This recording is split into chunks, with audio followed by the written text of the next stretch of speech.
Hello बच्चों, आइए आज हम लोग इस वीडियो में जानते हैं प्रकाश के परावर्तन। ये बोर्ड एग्जाम में बहुत बार क्वेश्चन पूछा हुआ है और पूछता भी है कि प्रकाश के परावर्तन किसे कहते हैं और परावर्तन के कितने नियम होते हैं, उसको लिखिए। ये आपको लिखने के लिए 2 नंबर में आ जाता है और ये आपके टॉपिक में भी है। तो आइए हम लोग इसको बहुत बेहतरीन ढंग से आपको करके बता देते हैं ताकि आपका ये हो जाएगा। ठीक है ना।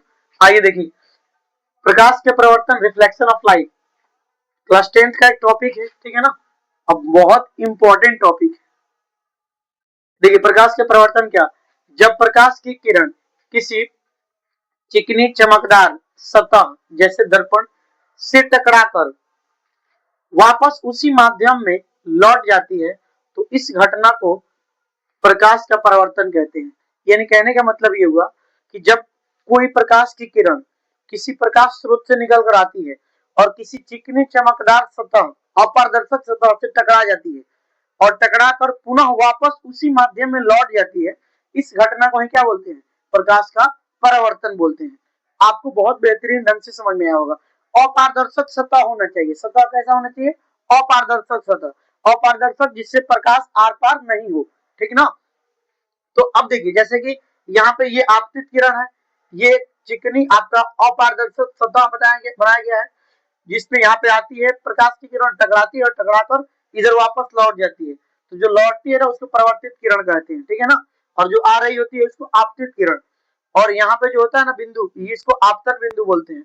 और आपतन बिंदु से डाला गया लंब जो होता है इसको अभिलंब बोलते हैं। ठीक है ना। और एक ये वाला देख लीजिए, आपतित किरण और अभिलंब के बीच जो कोण बनता है ना उसको आपतन कोण कहते हैं। और उसके बाद एक और होता है परावर्तित किरण और अभिलंब के बीच जो कोण बनता है उसको परावर्तन कोण कहते हैं, जिसको आर से डिनोट करते हैं और आपतन कोण को आई से डिनोट करते हैं। ठीक है ना। अब देखिए, प्रकाश के परावर्तन के नियम, प्रकाश के परावर्तन के नियम 2 होते हैं। प्रकाश के परावर्तन के 2 नियम होते हैं। ठीक है ना। पहला देखिए क्या होगा, आपतन कोण तथा परावर्तन कोण से बराबर होते हैं। मतलब आपतन कोण का मान और परावर्तन कोण का मान क्या होता है, आपस में बराबर होगा। अगर ये 30 डिग्री है ये भी 30 डिग्री होगा। ठीक है ना। जैसे कोण आई बराबर कोण आर, ये पहला नियम है। बहुत ही बेहतरीन ढंग से आपको समझ में आया होगा।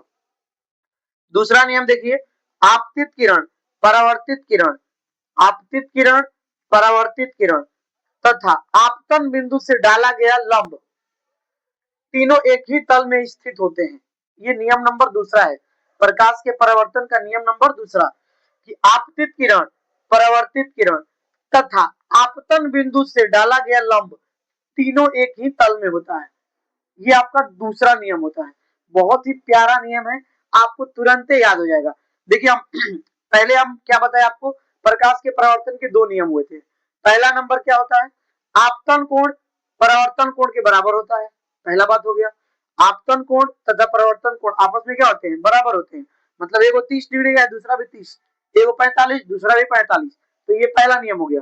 दूसरा नियम क्या है कि आपतित किरण, परावर्तित किरण तथा आपतन बिंदु से डाला गया लंब तीनों एक ही तल में होता है। जैसे कि ये वाला, ये आपतित किरण हो गया, ये परावर्तित किरण, ये आपतन बिंदु से डाला गया लंब जो ये होता है, ये तीनों एक ही समतल में स्थित है कि नहीं। तो यही नियम नंबर दूसरा हो गया। ये यहां से आपको 2 नंबर फिक्स हुआ। और ये बहुत ही इंपॉर्टेंट क्वेश्चन है, ये बोर्ड एग्जाम में बहुत ही बार पूछा हुआ क्वेश्चन है। तो इसको कर लीजिए याद और याद भी कर लीजिए, बहुत आसान है।